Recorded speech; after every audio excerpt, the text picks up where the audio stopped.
آپ دیکھیے کہ لباس دو طرح کا ہوتا ہے نا، اور دونوں کا ذکر یہاں آیا ہے۔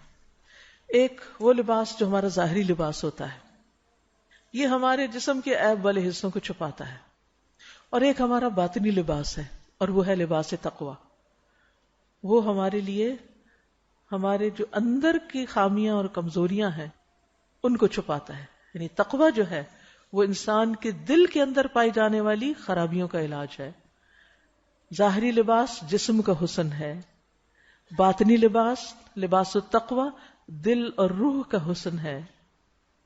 ظاہری لباس محدود مدت تک ہمیں خوبصورتی بخشتا ہے، لیکن باطنی لباس تقوی کا لباس ہمیں ہمیشہ کے لیے خوبصورت بنا دیتا ہے۔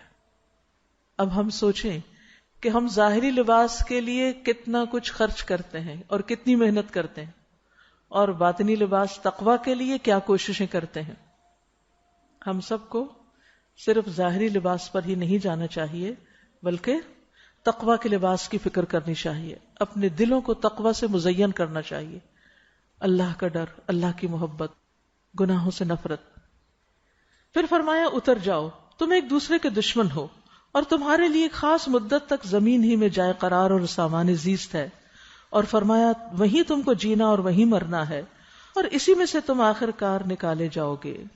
اے اولاد آدم، ہم نے تم پر لباس نازل کیا، کیوں؟ یواری سوآتکم، تاکہ تمہارے جسم کے قابل شرم حصوں کو ڈھانکے۔ یہ ہے لباس کا مقصد۔ لیکن اگر کوئی لباس پہن کے بھی ننگا رہے تو وہ لباس کا مقصد پورا نہیں کر رہا جو اللہ سبحانہ وتعالیٰ نے اپنی اس کتاب میں بتا دیا۔ مردوں کے لیے بھی اپنے قابل شرم حصوں کو چھپانا لازم ہے، لیکن خصوصاً عورتوں کے لیے ستر والا لباس نہایت ضروری ہے۔ صحیح مسلم کی روایت ہے، رسول اللہ صلی اللہ علیہ وسلم نے فرمایا جہنمیوں کی دو قسمیں ہیں جو میں نے ابھی تک نہیں دیکھی، یعنی آپ کے زمانے میں نہیں تھے ایسے لوگ۔ ایک وہ جن کے پاس بیل کے دموں جیسے کوڑے ہوں گے جس سے وہ لوگوں کو ماریں گے۔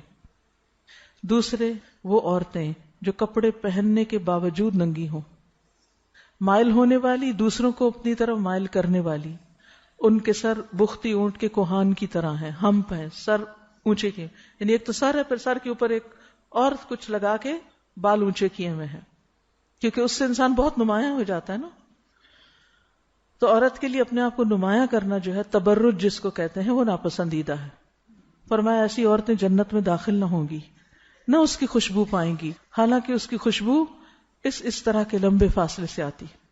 تو ہم سب خواتین کو اپنے لباس کا جائزہ لینے کی ضرورت ہے کہ کہیں ایسا تو نہیں کہ وہ اتنا ٹائٹ ہے کہ ہم پہن کے ننگے ہو رہے ہیں، سارے فگرز ایک ایک کر کے نمایاں ہو رہے ہیں، یا پھر وہ لباس اس طرح کا ہے کہ اسے پہن کے مثلاً یہ کہ گلے کا کٹ اتنا بڑا ہے کہ جو چھپانے والا حصہ وہ ظاہر ہو رہا ہے، یہ اتنا باریک ہے کہ اس میں سے سب کچھ جھلک رہا ہے، یا اتنے ٹائٹ پجامے ہیں کہ اس سے ساری لیگز کی شیپ نظر آ رہی ہے۔